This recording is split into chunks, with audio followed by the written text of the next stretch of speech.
ನಾದಬಿಕೆ ಗ್ರಾಮದಲ್ಲಿ ಇವತ್ತಿನ ದಿವಸ ರೇವಣಸಿದ್ದ ಸಂಗಪ್ಪ ಚಿವಟೆ ಎಂಬ 35 ವರ್ಷದ ಯುವಕ ಸಾಲದ ಬಾಧೆಯಿಂದ ಆತ್ಮಹತ್ಯೆ ಮಾಡಿಕೊಂಡಿದ್ದಾನೆ. ಈತನಿಗೆ ಇವ್ರ ಕುಟುಂಬಕ್ಕೆ ದೇವರು ಚಿರಶಾಂತಿ ಧೈರ್ಯ ಕೊಡಲಿ ಅಂತೇಳಿ ಪ್ರಾರ್ಥಿಸುತ್ತಾ ಮತ್ತು ನಾನು ಸರ್ಕಾರಕ್ಕೆ ಆಗ್ರಹವನ್ನು ಮಾಡ್ತೇನೆ. ಪಾಪ ಸಾಲ ಸೂಲ ಮಾಡಿ ಬ್ಯಾಂಕ್ನಿಂದ ಸಾಲ ಕೈಗಾಡ ಸಾಲ ಮಾಡಿ ಮಹಿಳಾ ಸಂಘಗಳಿಂದ ಸುಮಾರು 35-40 ಲಕ್ಷದವರೆಗೆ ಇವತ್ತು ಸಾಲ ಮಾಡಿ ಇವತ್ತು ಆ ಸಾಲ ತೀರಿಸಲಿಕ್ಕಾಗದೆ ಬಿತ್ತದ ಬೆಳೆ ಬಾರದೆ ಇವತ್ತು ಕಂಗಾಲಾಗಿ ಇವತ್ತು ಆತ್ಮಹತ್ಯೆ ಮಾಡಿಕೊಂಡಿದ್ದಾನೆ.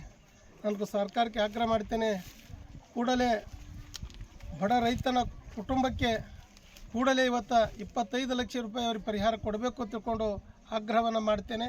ಸಂಬಂಧಪಟ್ಟಂಥ ಈಗಾಗಲೇ ಪೊಲೀಸ್ ಅಧಿಕಾರಿಗಳಿಗೆ ಕೂಡ ಇವತ್ತು FIR ಆಗಿದೆ. ಅದೇ ರೀತಿಯಾಗಿ ಇವತ್ತು ಸಂಬಂಧಪಟ್ಟಂಥ ಅಸಿಸ್ಟೆಂಟ್ ಕಮಿಷನರ್ ತಹಸೀಲ್ದಾರ್ ಕೂಡ ಈ ಸ್ಥಳಕ್ಕೆ ಧಾವಿಸಿ ನೊಂದ ಕುಟುಂಬಕ್ಕೆ ಇವತ್ತು ಸ್ವಾಂತನ ಹೇಳಬೇಕಂತ ತಿಳ್ಕೊಂಡು ನಾನು ಈ ರೈತರ ಪರವಾಗಿ, ಈ ನಾದ ಗ್ರಾಮದ ರೈತರ ಪರವಾಗಿ, ನೊಂದಿರ್ತಕ್ಕಂಥ ರೈತರ ತಂದೆ ತಾಯಿ ಪರವಾಗಿ ಇವತ್ತು ನಾನು ಆಗ್ರಹ ಮಾಡ್ತೇನೆ.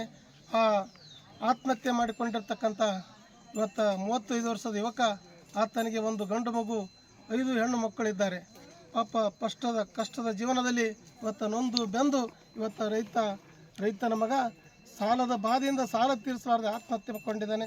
ಸರ್ಕಾರ ಅವರಿಗೆ ಕೂಡಲೇ ತಕ್ಷಣ ಇವತ್ತು 25 ಲಕ್ಷ ಪರಿಹಾರ ಕೊಡಬೇಕು ಅಂತ ತಿಳ್ಕೊಂಡು ನಾನು ಸಂಬಂಧಪಟ್ಟಂಥ ಜಿಲ್ಲಾಧಿಕಾರಿಗಳಾಗಲಿ, ಸಂಬಂಧಪಟ್ಟಂಥ ಮಂತ್ರಿಗಳಿಗಾಗಲಿ, ಸಂಬಂಧಪಟ್ಟಂಥ ರಾಜ್ಯ ಸರ್ಕಾರದ ಮುಖ್ಯಮಂತ್ರಿಗಳು ಕೂಡ ಈ ಮೂಲಕ ನಾನು ಒತ್ತಾಯವನ್ನು ಮಾಡ್ತಿದ್ದೆ.